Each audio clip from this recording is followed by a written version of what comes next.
পরিবারের কারণে ধর্ষিতা একটা মেয়েকে বিয়ে করতে হলো। বিয়ের দিন জানতে পারলাম মেয়েটা ধর্ষিতা। জানার পরে মনটা খারাপ হয়ে গেল। আমার অনিচ্ছাতেই বিয়েটা হয়ে গেল। আজ যদি চাকরি থাকতো তাহলে হয়তো আমার জীবনটা এমন হতো না। বিয়ে করার পর ঘরে বউয়ের সাথে অনেকগুলো টাকা যৌতুক হিসেবে আসলো, যার জন্য বিয়েটা করা। বিয়ের দিন বউকে সোজাসুজি বলে দিলাম, আমার থেকে বেশি কিছু পাওয়ার আশা করবেন না। পরিবারের চাপে আপনাকে বিয়ে করতে হয়েছে, আমার কোনো ইচ্ছে ছিল না। রাশেদ অনর্গল কথাগুলো বলে গেল, কিন্তু মায়া তার একটা জবাবও দিল না। মেয়েটার আরও একটা সমস্যা আছে। মেয়েটা ছোট থাকতে তার পায়ের সমস্যা দেখা দেয়। একটা পা অনেক বড় আর একটা পা অনেক ছোট। মেয়েটা হাঁটতে অনেক কষ্ট হয়। এতদিন মেয়েটা তার বাবার পরিবারের দায়িত্ব ছিল। এখন সে নতুন ঘর, নতুন মানুষ, সবাইকে আপন করে নিতে হবে। কিন্তু রাশেদ হয়তো মেয়েটাকে আপন করে নিতে পারবে না। বিয়ের রাতে মেয়েটাকে সোজা বলে দিল, আপনি আমার সাথে এক খাটে ঘুমানোর চেষ্টাও করবেন না। নিচে জায়গা আছে, বিছানা করে শুয়ে পড়েন। আচ্ছা, আর হ্যাঁ শোনেন, আমি কখনো চাই না আমার পরিবার এই ব্যাপারটা জানুক। ঠিক আছে, কখনোই জানবে না। কিন্তু একটা কথা ছিল আমার, বলেন। আপনি যদি আমাকে অবহেলাই করবেন তাহলে কেন বিয়ে করলেন আমাকে? এত কিছু জানি না, শুধু জানি যে মা বাবা আমার কারণে কষ্ট না পায় তাই আপনাকে বিয়ে করেছি। তার মধ্যেও আমি একজন বেকার, আমার কিছুই করার ছিল না। তার উপরে আপনার বাবা বলে দিল একটা চাকরির ব্যবস্থা করে দেবে। আজ থেকে কি আমাকে নিচে থাকতে হবে? নিচে থাকা শিখে যান, কারণ আপনি কখনোই আমার থেকে স্বামীর ভালোবাসা পাবেন না। এতটুকু বলতে পারি। মায়া যখন এই কথাটা শুনলো চুপ করে বিছানা করে শুয়ে পড়ল। শব্দহীন চিৎকার দিতে লাগলো মেয়েটা। গাল বেয়ে টপ টপ করে চোখের পানিগুলো পড়তে লাগলো। মেয়েটা চিৎকার হয়তো কেউ শুনতে পায়নি, তবে তার বুক চাপা কষ্ট হয়তো কিছুটা কমবে। রাত ঘনিয়ে সকাল হয়ে গেল। মেয়েটা কখনো ঘুমিয়ে পড়লো বুঝতেই পারেনি। দরজায় এসে কে জানি মায়াকে ডাকতে লাগলো। তখন জলদি করে রাশেদ উঠে মেয়েটার দিকে তাকালো। দেখে মনে হচ্ছিল খুব বোকা-শোকা একটা মেয়ে মায়ের কোলে শুয়ে আছে, যার কোনো দুশ্চিন্তা নাই। এই মলিন মুখ দেখে রাশেদ আর ডাক দিতে পারল না। তখন রুমের ভেতর থেকে বলল, মা তুমি যাও, উনি এখনো ঘুমোচ্ছে। এই কথা শুনে মা চলে গেল। যখন রাশেদ তার মাকে বলল চলে যেতে, এই শব্দ শুনতে পেয়ে মেয়েটা উঠে গেল। তাড়াহুড়ো করে মেয়েটা সব গুছিয়ে তৈরি হয়ে গেল। রাশেদ আবার এসে শুয়ে পড়ল। মেয়েটা জলদি করে রান্নাঘরে গেল। তখন সেখানে রাশেদের মা রান্না নিয়ে ব্যস্ত। মা আপনি চলে যান, আমি দেখছি। আরে মায়া, তুমি এখানে? রাশেদ বলল, তুমি ঘুমাচ্ছ? না মা, আপনার ছেলের শব্দ শুনে উঠে গেছি। ভালো কথা তো, এখানে কি করছো? আপনার রান্নার সাহায্য করতে এসেছি। এখন সাহায্য করতে হবে না, অনেক সময় আছে সাহায্য করার। ওইখানে কফি দেওয়া আছে, রাশেদকে দিয়ে আসো। ঠিক আছে মা। মায়া কফি নিয়ে রুমে ঢুকে দেখে রাশেদ ঘুমোচ্ছে। তখন মায়া ডাকলো, আপনার কফি ঠান্ডা হয়ে যাবে, একটু উঠে খেয়ে নেন। তারপরেও রাশেদ উঠল না। পুনরায় বলল, ওঠেন, সকাল হয়ে গেছে। এবার রাশেদ ঠিকই উঠল, কিন্তু অনেক রাগ নিয়ে উঠেছে। তোমাকে বলেছি যে আমার থেকে দূরে থাকবে। আপনার কফি ঠান্ডা হয়ে যাচ্ছে তাই। রাগ নিয়ে মেয়েটার দিকে তাকিয়ে কফিটা নিচে ফেলে দিল। সাথে সাথে বিকট শব্দ হলো। রান্নাঘর থেকে শব্দ শুনে মা দৌড়ে আসলো রুমে। কি হয়েছে রে রাশেদ? হাত থেকে কফিটা পড়ে গেছে। একটা কফি হাতে রাখতে পারছো না, আবার বড় বড় কথা। মায়া তুমি চলে আসো, সে কফির জায়গাটা পরিষ্কার করে আসবে। মা আপনি যান, ওনার সাথে কথা বলে আসছি। মা চলে গেল। মায়া দরজা বন্ধ করে নিয়ে রাশেদের কাছে ক্ষমা চেয়ে নিল। আমার হাত থেকে পড়ে গেছে, আর শুধু শুধু মা আপনাকে বকা দিয়েছে। রাশেদ একটা কথার জবাবও দিল না, বরঞ্চ মায়ের দিকে রাগ নিয়ে তাকিয়ে রইল। কিছুক্ষণ আগে ঘুমন্ত অবস্থায় এই মলিন মুখটার প্রশংসা করেছে মনে মনে, তা এখন রাশেদের কাছে অমলিন হয়ে দাঁড়িয়েছে। রাশেদ মন খারাপ করে ওয়াশরুমে চলে গেল। মেয়েটা নিজেকে দোষী করে মেঝেটা পরিষ্কার করতে লাগলো। অন্যমনস্ক হয়ে পরিষ্কার করছে, হঠাৎ একটা ভাঙা কাজ হাতের ভেতরে ঢুকে গেল। মেয়েটা আহ করার শক্তিটা পেল না, কারণ যদি রান্নাঘর থেকে মা শোনে তাহলে আবার এসে রাশেদকে বকবে। মেয়েটা কাটা হাতে পরিষ্কার করেই উঠে গেল। চলে যাওয়ার পর হাত থেকে কয়েক ফোঁটা রক্ত মেঝেতে পড়ে যায়। রাশেদ 5 মিনিট পর ওয়াশরুম থেকে বের হয়ে বিছানার পাশে এসে বসলো। হঠাৎ মেঝের দিকে তাকিয়ে দেখলো কয়েক ফোঁটা রক্ত মেঝেতে। রাশেদ দেখে কিছুটা অবাক হওয়ার পর রুম থেকে বের হয়ে মায়ের কাছে গেল। যাওয়ার পর দেখলো আঙুল থেকে রক্তের ফোঁটা এখনো পড়ছে। তারপর কি জানি মনে করে মায়াকে ডাক দিল, একটু এদিকে আসেন। আমাকে ডেকেছেন? তাড়াহুড়ো করে রাশেদের কাছে যেয়ে আপনাকেই ডেকেছি। আবার আমাকে কথা শোনানোর জন্য এমনটা শুরু করেছেন? আবার কি করলাম? কি করছেন বোঝেন না? নিঃশব্দ। হাত কেটে পুরো বাড়ি ঘুরে ঘুরে দেখাচ্ছেন যে আমার হাত কেটে গেছে। কি করব ভেবে পাচ্ছি না তাই। এতটুকু কমন সেন্স নাই? কাপড় দিয়ে বেঁধে রাখেন। আর একটা কথা, এত ঢং করা দরকার নাই। আমি আমার কাজ করব, আপনি আমার কাজে নাক গলাতে আসবেন না। জি। রাশেদ রেগে না খেয়ে ঘর থেকে বের হয়ে গেল। পেছন থেকে মা অনেকবার ডাকলো, কিন্তু একবারও ফিরে তাকানো মনে করলো না। তখন মা রাশেদের ঘরে ঢুকে দেখলো মেয়েটা একটা কোনায় বসে কি জানি করছে। মা, ওইখানে কি করছো? কই কিছু না তো মা। হাতটা লুকিয়ে। মায়া, আমাকে ক্ষমা করে দাও। কি বলছেন মা এসব? না মা, সত্যি বলছি, তোমাকে রাশেদ নিজের ইচ্ছায় বিয়ে করে নাই। আমাদের ইচ্ছেই হয়েছে বিয়েটা। মা, আপনি একদম টেনশন করবেন না। উনি তো আমাকে খুবই ভালোবাসে, আমাকে অনেক যত্ন করে। সেই জন্যই তো বাড়ি থেকে বের হয়ে গেল। তোমার সাথে রাগ করে যায়নি? না মা, উনি তো আমার জন্য ঔষধ আনতে গেছে। ঔষধ কেন? ওই একটু হাত কেটে গেছে তো তাই। কই দেখি। হাতটা বাড়িয়ে। তুমি এইটাকে বলো একটু কেটে গেছে? আসো আমার সাথে। মায়াকে নিয়ে গেল মার নিজের ঘরে আর বলল, মা তুমি এখানে বসো, আমি তোমার জন্য ব্যান্ডেজ করার জিনিসগুলো নিয়ে আসি। মায়া এই মমতাময়ী ভালোবাসা দেখে একটা বারোই কষ্টের কথাগুলো মনে করলো না। মায়ের মনে যে এত ভালোবাসা সে আজ বুঝতে পারলো। কারণ সে ছোট থাকতে তার মাকে হারায়, তারপর তার বাবা আরও একটা বিয়ে করে। মায়ের পুরো জীবনটাই অবহেলায় কেটেছে, বাকি জীবনটা হয়তো কোনোভাবে কাটিয়ে দেবে। রাশেদ রেগে বাড়ি থেকে বের হয়ে সোজা রাস্তায় হাঁটা শুরু করলো। তখনই রিক্সা থেকে একজন ডাক দিল। রাশেদ তাকিয়ে অবাক হয়ে রইল। তুমি এখানে? তোমাকে নিতে এসেছি। হঠাৎ দেখি তুমি কোথায় জানি যাচ্ছ। কোথাও যাই না, সামনে একটু কাজ আছে। তাহলে রিক্সায় ওঠো। না লাগবে না, তুমি যাও, আমি হেঁটেই যেতে পারবো। মানে কি? তোমাকে আমি বলছি উঠতে আর তুমি বারণ করছো কেন? কি হয়েছে তোমার? কিচ্ছু হয় নাই। আচ্ছা, রিস্কায় উঠছি।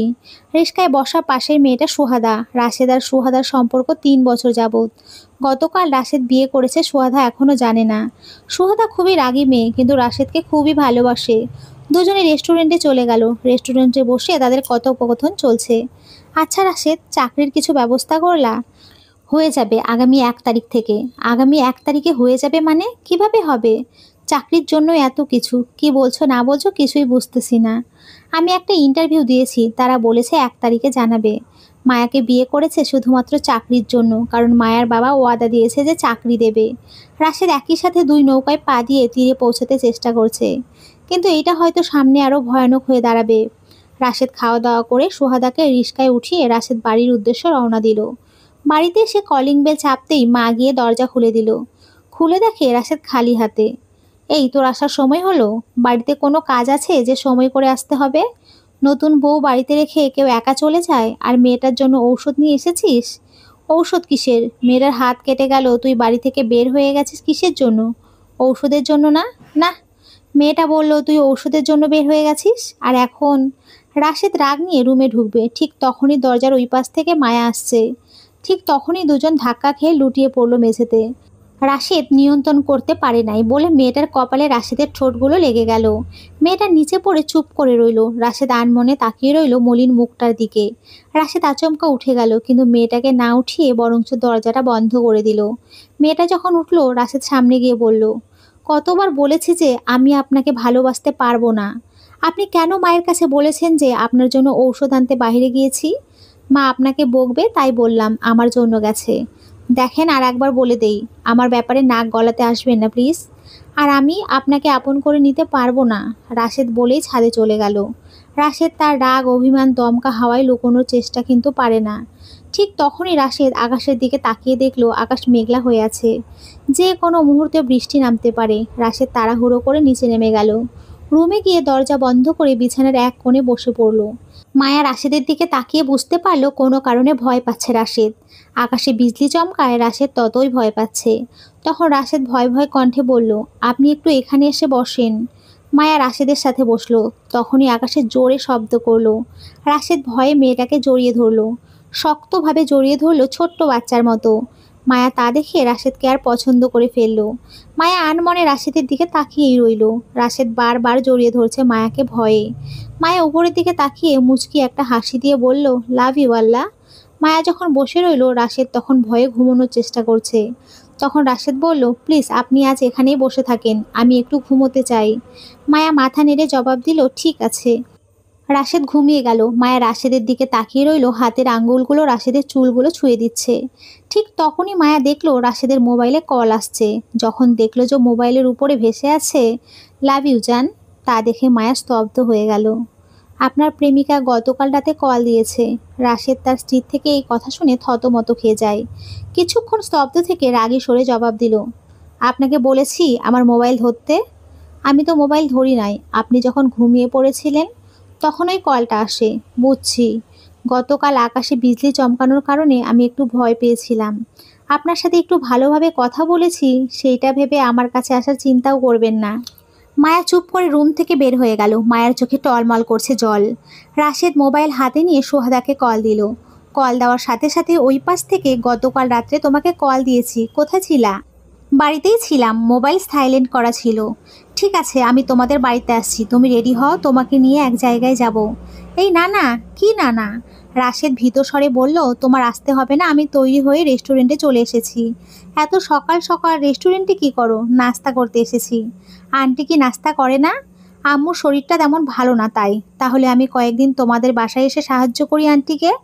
আরে বললাম তো লাগবে না, বাড়িতে বুয়া আছে। রাশেদ, তোমার কি হয়েছে? এইভাবে কেন কথা বলছো? কিচ্ছু হয় নাই, তুমি না বললে কোথায় যাবা, জলদি আসো। ঠিক আছে। রাশেদ ফোনটা রেখে এক গ্লাস পানি খেয়ে বের হয়ে পড়ল। মায়া কতবার করে বলল খাবারটা খেয়ে যান, কিন্তু তার একটা জবাব দেওয়ার সময়টুকুও তার কাছে ছিল না। মায়া মন খারাপ করে ঘরের কোনায় বসে থাকা ছাড়া আর কিচ্ছু করার নাই। রাশেদ বের হয়ে যাওয়ার পরপরই মায়ের বাবা আসে। কলিং বেল বাজতেই মায়া মনে করলো হয়তো রাশেদ এসেছে। দৌড়ে গিয়ে দরজাটা খুলে দেয়। দরজা খুলে দেখে বাবা এসেছে। মায়ের মুখে কৃত্রিম একটা হাসি বিরাজ করে। এতটা সুন্দর দেখাচ্ছিল হাসির জন্য, কিন্তু মায়ের কপালটা খারাপ। এত সুন্দর হাসি হয়তো রাশেদকে দেখানোর সৌভাগ্য হয় নাই। বাবা এসেছে, অনেকটা কষ্ট দূর হয়ে যায় মায়ার। রাশেদের আম্মু যখন দেখলো বেহাই সাহেব এসেছে, তা দেখে একটু বিচলিত হয়ে যায়, কারণ তার ছেলে যে বাসায় নেই। যদি মায়া বলে দেয় তার বাবাকে যে রাশেদ কষ্ট দেয় তাকে। রাশেদের আম্মু বেআইয়ের নিকটে গিয়ে, বেহাই সাহেব কেমন আছেন? আলহামদুলিল্লাহ ভালো আছি, মেয়েকে দেখে আরও ভালো হয়ে গেছি। আপনি কেমন আছেন? আপনাদের দোয়া আল্লাহ ভালো রেখেছে। জামাই বাবাজি কোথায়, দেখি না যে? মায়া ভিজে স্বরে বলল, বাবা ওনার তো অনেক কাজ, হয়তো সেইটা করতেই গেছে। জামাই বাবাজির আবার কিসের কাজ? এখনও তো চাকরিতে যোগদানই করে নাই। বাবা তুমিও না, কিছুই বোঝো না। ওনার বন্ধু বান্ধব আছে, তাদেরকে দাওয়াত দিবে বাসায় আসার জন্য। হুটহাট করে বিয়েটা হয়ে গেছে, কেউ তো জানেই না।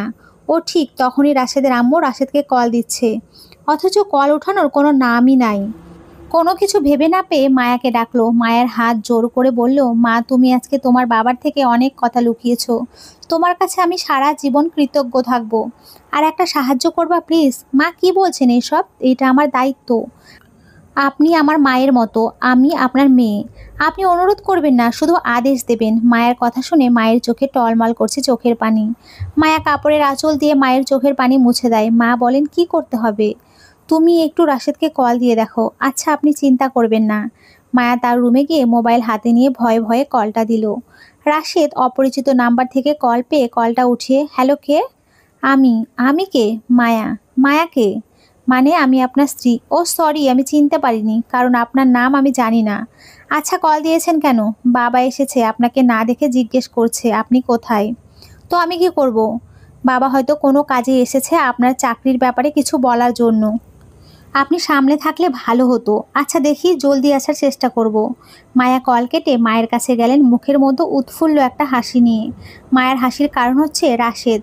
রাশেদ ইচ্ছায় কিংবা অনিচ্ছায় কথা তো বলেছে মায়ের সাথে, তাতে মেয়েটার মুখে হাজার রকমের আনন্দ বিরাজ করছে। মায়ের একটা ইচ্ছে, সারাদিনে দুইবার কথা বলুক, সেটা হোক না রাগী স্বরে। ভালোবাসার সুবাস খুঁজে পাওয়ার দায়িত্বটা না হয় আমার। মা রান্নাঘরে রান্না করছে, তখন মায়া গিয়ে, মা উনি আমার সাথে কথা বলেছে, উনি বলেছে আসবে একটু পরে। সত্যি? মাথা নিচু করে লজ্জার স্বরে, জি মা। মা দেখবা একদিন রাশেদ তোমাকে অনেক ভালোবাসবে, আর না বেসে যাবে কোথায়। এমন একটা মিষ্টি মেয়ে। মায়া মাথা নিচু করে মুচকি একটা হাসি দিয়ে বাবার কাছে চলে গেল। বাবা একা বসে আছে, গিয়ে তারা দুজনে গল্প করা শুরু করলো। বাবা মেয়েটাকে কাছে পেয়ে কপালে একটা চুমু দিয়ে বলল, মা একটা কথা বলি। জি বাবা, তোর এখানে কোনো সমস্যা হয়? বাবা আমাকে দেখে কি তাই মনে হচ্ছে? দেখো আমি কতটা হাসি খুশিভাবে আছি। মা আমি সব সময় দোয়া করি সারা জীবন এইভাবে হাসি খুশি যেন থাকতে পারিস। হঠাৎ কলিং বেলের শব্দ মায়ার কানে ভেসে আসে। মায়া তা শুনে জলদি করে বাবাকে ছেড়ে দরজার সামনে যায়। হয়তো রাশেদ এসেছে। দরজা খুলে দেখে একটা ছেলে। ছেলে অবাক হয়ে জিজ্ঞেস করলো, কে আপনি? মায়া, এই বাড়িতে আপনি? আন্টি কোথায়? মা রান্নাঘরে। কি বললেন? বলছি মা রান্নাঘরে রান্না করে, আপনি রুমে আসেন, আমি মাকে ডেকে দিচ্ছি। ছেলেটা রুমে এসে বসলো। মায়া মাকে ডেকে নিয়ে এলো। মা দেখে বলল, কিরে সৃজন, তুই হঠাৎ? আন্টি, এটা কিন্তু ঠিক না। কি, রাশেদও কখনো বললো না, আর আপনিও তো কখনো বললেন না। আমাদের ছোট বোন আছে, কিভাবে বলবো? তোমাদের ছোট বোন তো কিছুদিন হয়েছে তোমাদের বোন হয়েছে। কি বললেন? আন্টি সব মাথার উপর দিয়ে গেল। এটা রাশেদের স্ত্রী। কি, উনি আমাদের ভাবি? মাশাআল্লাহ, ভাবি কত সুন্দর, কিন্তু এটা বেইমানি হয়ে গেল। রাশেদ বলে নাই, আপনি তো বলতে পারতেন। বাবা, হঠাৎ করে সব কিছু হয়ে গেছে, সবাইকে একদিন দাওয়াত দিব। আচ্ছা আন্টি, আমি তাহলে যাই, পরে কথা হবে। সৃজন চলে যাওয়ার পর দরজা বন্ধ করে দিয়ে মায়া সোজা রান্নাঘরে চলে গেল মাকে সাহায্য করার জন্য। সৃজন রুম থেকে বের হয়ে পথে তার পরিচিত যাকে পাচ্ছে তাকেই বলে যাচ্ছে রাশেদ বিয়ে করেছে। অন্যদিক দিয়ে রাশেদ আর সুহাদা রেস্টুরেন্টে বসে কফি খাচ্ছে। রাশেদ সকালের কথা মনে করে বলল, সকালে কি জানি বললে, কোথায় নিয়ে যাবে? আজকে বাবার সাথে পরিচয় করাবো তোমাকে। হঠাৎ? বাবাকে অনেক আগেই বলে রেখেছি, কিন্তু আজকে দেখা করতে পারবো না। কেন? বাড়িতে অনেক কাজ আছে, আমাকে একটু পরেই চলে যেতে হবে। বাবাকে আমি কি বলবো? কিছু একটা বলে দিও প্লিজ। হঠাৎ সৃজন দেখলো রাশেদ রেস্টুরেন্টে বসা। রেস্টুরেন্টে ঢুকে, কিরে শালা, তুই তো লুকানোর জন্য ওস্তাদ হয়ে গেলি। সুহাদা অবাক হয়ে তাকিয়ে রইল সৃজনের দিকে।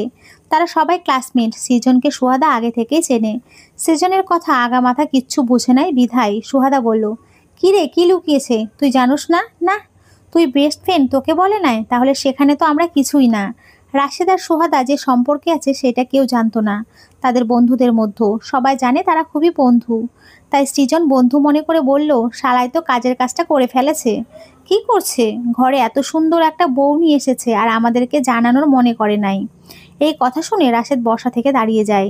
রাশেদ ভেবেছিল হয়তো সৃজন অন্য কিছু বলবে, কিন্তু সৃজন জানলো কি করে? সুহাদা রাশেদের দিকে তাকিয়ে নাক ফুলিয়ে রাগী স্বরে, রাশেদ, সৃজন যা বলেছে তা কি সত্যি? আমার ইচ্ছাই হয় নাই বিয়েটা কিছুদিন যাওয়ার পর ওকে ডিভোর্স দিয়ে দেব।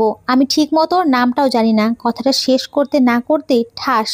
পুরো রেস্টুরেন্টের সব মানুষগুলো তাকিয়ে আছে রাশেদের দিকে।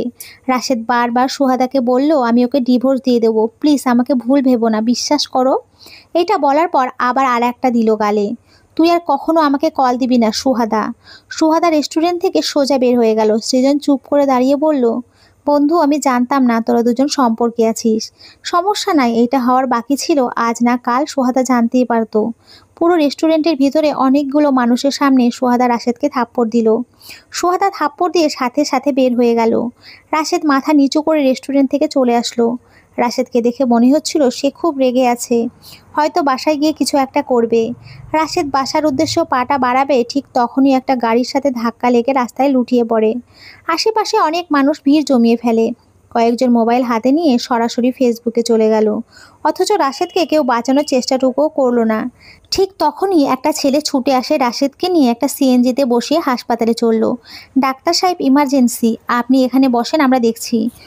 ওকে। রাশেদের পকেট থেকে মোবাইলটা হাতে নিয়ে ছেলেটা কল দিল সর্বশেষ যে নাম্বারটায় কথা হয়েছে। যখনই রাশেদের মোবাইল থেকে কল আসে মায়ের কাছে, তা দেখে মায়া কৃত্রিম একটা হাসি দিয়ে বলল, কোথায় আপনি? উনি এখন হাসপাতালে আছে। ছেলেটা হাসপাতালের নাম বলে কলটা কেটে দেয়। মায়া এটা শুনে দৌড়ে মায়ের কাছে গেল আর কাঁদো কাঁদো স্বরে বলল, মা, ওনার নাকি অ্যাক্সিডেন্ট হয়েছে। কি বলো? মায়া আর রাশেদের মা রওনা দিবে ঠিক তখনই মায়ের বাবা বলল, কি হয়েছে? মায়ের মা জবাবে বলল, রাশেদের অ্যাক্সিডেন্ট হয়েছে। তারা তিনজনেই হাসপাতালে চলে গেল। গিয়ে দেখে রাশেদকে ইমার্জেন্সিতে রাখা হয়েছে। একটা ছেলের হাতে রাশেদের মোবাইলটা ঠিকমতো চেহারা দেখা যাচ্ছে না। ছেলেটা যখনই মাথাটা উঁচু করলো ঠিক তখনই মায়া অবাক হয়ে তাকিয়ে রইল। মায়া যাকে দেখে স্তব্ধ হয়ে যায়। সেই ছেলে আর কেউ না, মায়ার এক্স। মায়া ধর্ষণের শিকার হয়েছে শুধু শিমুলের জন্য। মায়া শিমুলকে দেখে কিছুটা বিস্মিত হয়, তার চেয়ে বেশি ঘৃণা হচ্ছে তার মুখটা দেখে, কারণ সে ওই দিনের কথা কোনো দিনও ভুলতে পারবে না। ডাক্তার সাহেব যখন বের হয় তখন দৌড়ে গিয়ে মায়া জিজ্ঞেস করে, উনি এখন কেমন আছে? আলহামদুলিল্লাহ, ভালো আছে, কিন্তু সে এখন ঘুমোচ্ছে, ওনাকে কেউ বিরক্ত করার চেষ্টা করবেন না। ধন্যবাদ ডাক্তার সাহেব, ধন্যবাদটা আমাকে পরে দিলে হবে। ওইখানে বসে থাকা লোকটার জন্য হয়তো আজ উনি বেঁচে আছে। মায়া ডাক্তারের মুখে যখন শুনতে পারে যে শিমুলের জন্য আজ মায়ের স্বামী বেঁচে আছে, সে কাঁদো স্বরে শিমুলের কাছে যায়। শিমুল তা দেখে বসা থেকে উঠে দাঁড়ায়। ধন্যবাদ শিমুল, তুমি যদি আজ না থাকতে তাহলে হয়তো। টেনশন করো না, ইনশাল্লাহ সব ঠিক হয়ে যাবে। ঠিক তখনই পেছন থেকে রাশেদের মা শুনে শিমুলের কাছে যায় আর বলল, বাবা, তোমাকে আল্লাহ বাঁচিয়ে রাখুক। তোমার মতো ভালো মানুষ আজ হয়তো পৃথিবীতে খুবই কম আছে। বাবা, তোমরা কি একে অপরকে চেনো? এই প্রশ্ন শুনে দুজনেই বিচলিত হয়ে যায়। শিমুল মাথাটা নিচু করে নিশ্চুপ হয়ে দাঁড়িয়ে রইল। মায়া বলে উঠল, মা, ওর নাম শিমুল, সে আমার কলেজের বন্ধু। ও তাই, তাহলে তো ভালোই হলো। বাবা, একদিন সময় করে আমাদের বাসায় এসো। ঠিক আছে আন্টি। মা চলে যাওয়ার পর মায়া এক নজর তাকিয়ে রইল শিমুলের দিকে। শিমুলের মুখে কোনো জবাব নাই, চুপ করে আছে, কারণ শিমুল জানে মায়া তাকে কোনোদিনও ক্ষমা করবে না। রাশেদ ঘুমোচ্ছে, যে যার মতো বসে আছে। মায়া বসে আছে শিমুলের সাথে, দুজনের শব্দবিহীন হাজারো কথা বলে যাচ্ছে। হয়তো কারো সাহস হচ্ছে না কিভাবে শুরুটা করবে। মায়া সহ্য করতে না পেরে বলল, তুমি যদি ওই দিন সময় মতো আসতে, তাহলে হয়তো আমাকে আজ এতটা অবহেলা সহ্য করতে হতো না। মায়া, সত্যি বলছি, আমি ওই দিন এসেছিলাম কিন্তু তোমাকে দেখতে পাই নাই। তাই বারবার কল দিলাম, ভাবলাম হয়তো দেরি করে আসার জন্য রাগ করে মোবাইল বন্ধ করে চলে গেছো। তুমি যদি একটু আগে আসতা তাহলে হয়তো ওই জানোয়ারগুলোর থেকে আমি রেহাই পেতাম। সেদিন খুব একা মনে হয়েছিল যখন আমাকে গাড়িতে করে কোনো এক অপরিচিত একটা জায়গায় নিয়ে যায়। চিৎকার করার সময়টুকুও পাইনি। খুব অসহায় মনে হচ্ছিল তখন তারা আমাকে নির্যাতন করে চলে যাবে। ঠিক ওই সময় একজন বলে উঠল, ভাই, মেয়েটা বেঁচে থাকলে হয়তো আমাদের জন্য খুব খারাপ, এর চেয়ে ভালো মেরে ফেলি। এই কথাটা কান অবধি যখন পৌঁছায় তখন বারবার প্রত্যেক কথা মনে পড়ছিল। তাদের পা ধরে আমার জীবন ভিক্ষা চেয়েছি, তারপর তারা ওই জায়গায় আমাকে রেখে চলে যায়। সবাই হয়তো ধর্ষণের শিকার হওয়ার পরই মরে যেতে ইচ্ছে করে, কিন্তু আমি শুধু একবার বেঁচে থাকতে চেয়েছি, শুনতে চেয়েছি সমাজের কটূক্তি কথা। কিন্তু দিন শেষে বুঝতে পারলাম সমাজের কটূক্তি কথা শুনেও বেঁচে থাকা যায়, যদি বেঁচে থাকার আকাঙ্ক্ষা থাকে। আমি আমার জন্য বাঁচতে চেয়েছি, সমাজের জন্য নয়। পৃথিবীটা অনেক বড়, মানুষ চাইলে অনেক জায়গায় অনেকভাবে জীবনযাপন করতে পারে, যদি তার ভিতরে বেঁচে থাকার আকাঙ্ক্ষা থাকে। আজকে আমি স্বামীর কাছে অবহেলিত, যেদিন আমি স্বামীর কাছে ভালোবাসা পাবো, সেদিন সমাজের হাজারো মানুষের কথা কানে নেওয়ার সময়টুকুও থাকবে না আমার। এই অবহেলিত শব্দটা আমার নিজেরাই গড়াই। চাইলে মুছে ফেলতে পারি, শুধু তার জন্য মানুষের প্রতি ভালোবাসা সৃষ্টি করতে হবে। মায়া, তুমি হয়তো আমাকে কোনো দিনও ক্ষমা করতে পারবা না। আমি সত্যি খুব লজ্জিত। শিমুল, তোমার জন্য আমি সব সময় অপেক্ষা করতাম, এটা সত্য। কিন্তু তুমি আমাকে উপেক্ষা করতা। কে বলেছে আমি তোমাকে ক্ষমা করব না? আমি মন থেকে তোমাকে ক্ষমা করে দিয়েছি, কারণ তুমি আমার এই মনে ঘৃণাকারী একজন মানুষ ছিলা। কিন্তু এখন এই মনে আমার স্বামী থাকে। আজ তুমি তাকে বাঁচিয়ে আমার ভালোবাসাকে রক্ষা করলে, তোমাকে আমি ক্ষমা করে দিয়েছি। সত্যি বলছো? শিমুল কৃত্রিম একটা হাসি দিয়ে মুখ সরিয়ে নেয়। শিমুলের একটা জরুরি কাজ থাকাতে জলদি করে চলে গেল। যাওয়ার আগে বলে গেল, ইনশাল্লাহ আবার দেখা হবে। মায়া তার স্বামীর সাথে দেখা করতে চলে যায়। মায়া রাশেদের পাশে বসা যখন রাশেদের ঘুম থেকে জাগলো, মায়া জলদি করে খাবারগুলো ঔষধগুলো নিয়ে পাশে আসে। খাবারগুলো হাতে নিয়ে রাশেদকে খাওয়াতে যাবে। কি হচ্ছে এটা? আপনি অসুস্থ। ডাক্তার সাহেব বলেছে সময় মতো করে ওষুধগুলো খেতে হবে, তার আগে হালকা কিছু খেয়ে নিতে। আপনি আমার সামনে থেকে যান, আপনার জন্য আজ আমার এই অবস্থা। মায়ের মুখের হাসিটা ক্ষণিকের মধ্যে লুকিয়ে গেল। অবাক হয়ে তাকিয়ে রইল স্বামীর দিকে। মায়া এত ভালোবাসার চেষ্টা করছে, অথচ রাশেদ এই অবস্থার জন্য দায়ী করছে মায়াকেই। মায়া জবাবে বলল, আমি তো আপনাকে শুধু বলেছি বাড়িতে আসার জন্য, কিন্তু আপনি আমাদের বাড়িতে আসার পর থেকেই আমি ঠিকমতো শ্বাস নিতে পারছি না। এক কথায় আপনাকে আমার সহ্য হয় না। আপনি যেইভাবে বলবেন আমি সেইভাবেই চলবো। এখন হালকা কিছু খেয়ে নেন প্লিজ। আপনি আমার চোখের সামনে থেকে চলে যান। আর হ্যাঁ, আপনাকে আমি লাস্টবার বলে দিচ্ছি, আমি সুহাদাকে ভালোবাসি, সুহাদাকে বিয়ে করব। মায়া মাথা নিচু করে চুপ করে রইল, মুখ দিয়ে কথা বের হচ্ছে না, বাক শক্তি হয়তো হারিয়ে ফেলেছে। স্তব্ধ থেকে অনেকক্ষণ পর জবাবে বলল, আপনি সুহাদাকে ভালোবাসেন, সমস্যা নাই, আমি না হয় বাড়ির থেকে চলে যাব, আপনি আগে সুস্থ হয়ে যান। রাশেদ মায়ের মুখ থেকে যখন এই কথা শুনলো, অবাক হয়ে মেয়েটার দিকে তাকিয়ে রইল। মেয়েটা এই কথা বলে চুপ করে রইল। খাবারটা হাতে নিয়ে রাশেদকে দিল। মায়া চলে আসলো। তার কিছুক্ষণ পরে সৃজন খবর পেয়ে রাশেদের সাথে দেখা করতে চলে আসে। সৃজন এসে যখন দেখে রাশেদ একটা হাত একটা পা পঙ্গু হয়ে যায়, সে আর সহ্য করতে না পেরে কেঁদে দিল। সৃজনকে দেখে রাশেদ কৃত্রিম একটা হাসি দিয়ে বলল, তুই এসেছিস, ভালো হয়েছে। সুহাদার কি খবর? মেয়েটা হয়তো রাগ করে চলে গেছে, আমাকে হয়তো অনেকবার কল দিয়েছে, কিন্তু আমার মোবাইল তো আর আমার পাশে ছিল না, তাই কলটা উঠাতে পারি নাই। তুই এখনো সুহাদাকে নিয়ে পড়ে আছিস? এত সুন্দর একটা বউ থাকতে তুই বারবার সুহাদা সুহাদা করছিস, তোর একটুও খারাপ লাগে না? না, লাগে না, কারণ আমি ওনাকে ভালোবাসি না। ভালোবাসতে হয় না, সেটা ধীরে ধীরে হয়ে যায়। তুই চেষ্টা কর। কি আবোল তাবোল বলছিস? সুহাদাকে ছেড়ে আমি কাউকে ভালোবাসতে পারবো না রে। সুহাদা তো আর তোকে ভালোবাসে না। মেজাজ খারাপ করিস না অযথা কথা বলে। বিশ্বাস হচ্ছে না? তাহলে আমার মোবাইল দিয়ে কল দে সুহাদাকে। সৃজন থেকে মোবাইলটা নিয়ে সুহাদাকে কল দিতেই সুহাদা, কিরে সৃজন, তোকে কতবার বলেছি ওই বেইমানের জন্য তুই আমাকে কল দিবি না? আর একবার কল দিলে খুব খারাপ হবে। আমি রাশেদ। তুমি আমাকে কল দিয়েছো কেন? ওই নাম্বার ব্লক করে দেওয়াতে সৃজন নাম্বার দিয়ে কল দিয়েছো।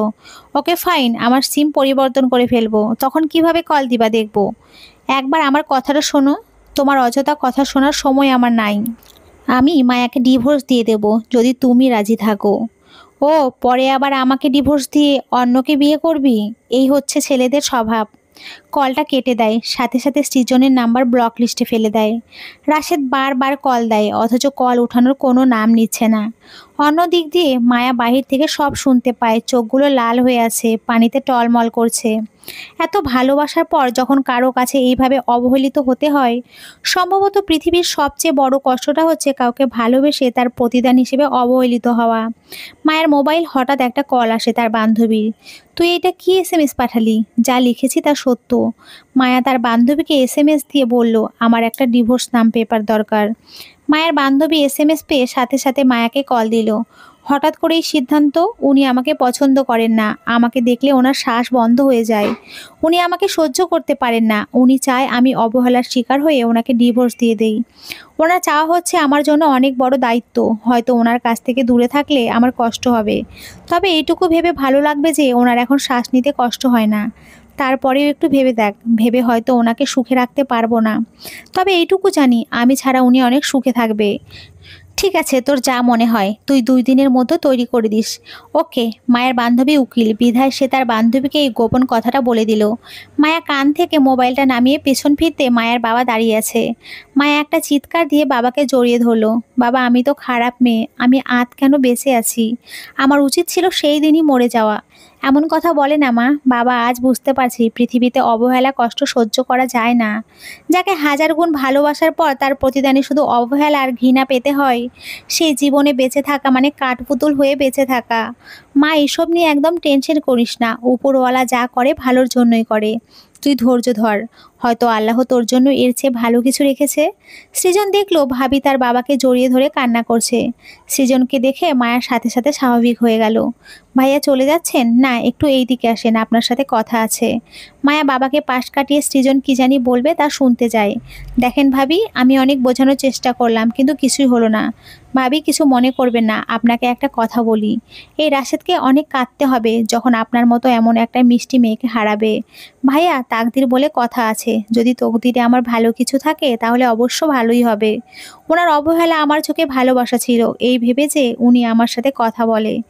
কিন্তু উনি যেহেতু চান না, তাহলে ওনাকে আর কখনো বিরক্ত করব না। সুস্থ হয়ে উঠুক।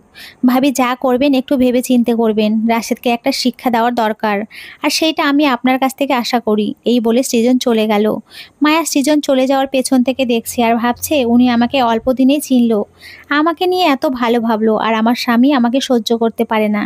কাপড়ের আঁচল দিয়ে চোখের পানি মুছে নিল। রাশেদের কেবিনে গিয়ে দেখে রাশেদ চুপ করে মুখ ঘুরে আছে। মায়া গিয়ে বলল, আপনার শরীরটা এখন কেমন? রাশেদ মুখ ফেরানোর সাথে সাথে মায়া নজরবন্দি করলো, দেখলো রাশেদের চোখে পানি টলমল করছে। রাশেদ চুপ করে জবাবে বলল, এখন মোটামুটি ভালোই লাগছে। আপনি কিছু খাবেন? না, আপনাকে একটা কথা বলি। জি বলেন। আমি আপনাকে এত অবহেলা করি, একটুও কষ্ট হয় না আপনার? আপনি আমাকে অবহেলা করেন কিংবা ঘৃণা করেন, যখন কথা বলেন তখন আমি আমার প্রাপ্তি পেয়ে যাই। কি প্রাপ্তি? আপনি আমার সাথে কথা বলেন, সেটাই আমার কাছে অনেক কিছু।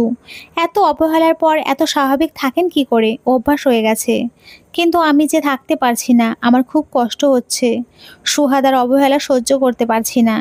আমি কি তাহলে সুহাদার সাথে কথা বলবো? এই কথা শুনে রাশেদ আচমকা মায়ের দিকে তাকিয়ে রইল।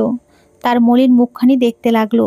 নিজের স্বামীর খুশির জন্য যে মেয়ে নিজে জীবিত থেকে অন্য মেয়েকে দিয়ে দেবে, সেই মেয়েকে এতটা অবহেলা করা আমার ঠিক হয়নি। রাশেদ নিজেকে খুব অপরাধী মনে করছে। রাশেদ 2 দিন পর সুস্থ হয়ে বাড়ির উদ্দেশ্যে রওনা দিল। কিন্তু আজ পাশে মায়া নেই। বাসায় গিয়ে রাশেদ পুরো বাড়ি ঘুরে দেখলো মায়া নেই। রাশেদ কিছুক্ষণ স্তব্ধ থেকে মাকে বলল, মায়াকে কোথাও দেখছি না। মা রাশেদের রুমে গিয়ে একটা খাম নিয়ে এসে তার হাতে দিল। রাশেদ খাম দেখে একটু বিস্মিত হলো। খাম খুলে দেখে ডিভোর্স পেপার।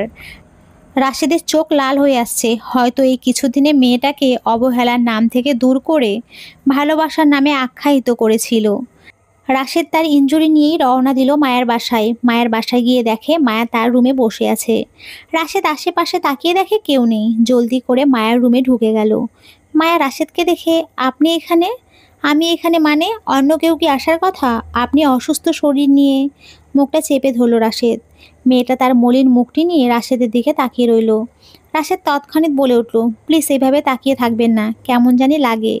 আপনি আমাকে হাসপাতালে রেখে চলে আসলেন কেন? কাউকে ভালোবাসলে কি তাকে বিপদে রেখে চলে আসে? আপনার এই ভালোবাসা, কিছু বলছেন না কেন? কিছু বলেন। মায়ের মুখে চাপ দিয়ে রেখেছে। মায়ের জবাবদিহি করার কোনো সুযোগ পাচ্ছে না। হঠাৎ রাশেদ হাত ছেড়ে বলল, সরি, আমি তো সেজন্য বলি, কথা বলেন না কেন? মায়া জবাবে বলল, আপনি আমার মুখ দেখলে নাকি শ্বাস বন্ধ হয়ে যায়, তাই চলে এসেছি। আপনি দেখি রাগ ভালোই বোঝেন। একটা কথা বলার জন্য এসেছি। কি? আপনি কি আমার তুমি হবেন? জবাব নাই। বুঝেছি আপনি আমার উপরে রেগে আছেন। এইটা বলে রাশেদ চলে আসবে। পেছন থেকে মায়া বলে উঠল, যদি তুমি হয়ে যায় তখনও অবহেলা করবেন? তখন না হয় অবহেলা গ্লানি মুছে ভালোবাসার সাগর পথে চলবো দুজনে। সত্যি, 100 বার সত্যি, আর কখনো তোমার সাথে খারাপ আচরণ করব না। একটু জড়িয়ে ধরবো মায়া? রাশেদের মুখে যখন মায়া নামটা শুনলো, মেয়েটা নিজে থেকেই শক্ত করে জড়িয়ে ধরলো। হয়তো চাইলে কেউ তাদের আলাদা করতে পারবে না। উপরওয়ালা যা চায় ভালোর জন্যই চায়। মায়ের মুখে কৃত্রিম একটা হাসি ফুটে উঠল। দোয়া করি এইভাবেই বেঁচে থাকুক প্রত্যেকটি ভালোবাসা। তো বন্ধুরা, আজকের এই গল্পটি এই পর্যন্তই। তোমরা সকলে খুব ভালো থেকো, সুস্থ থেকো। সকলকে আবারও অসংখ্য ধন্যবাদ পাশে থাকার জন্য। নমস্কার বন্ধুরা, সকলে খুব ভালো থেকো, সুস্থ থেকো।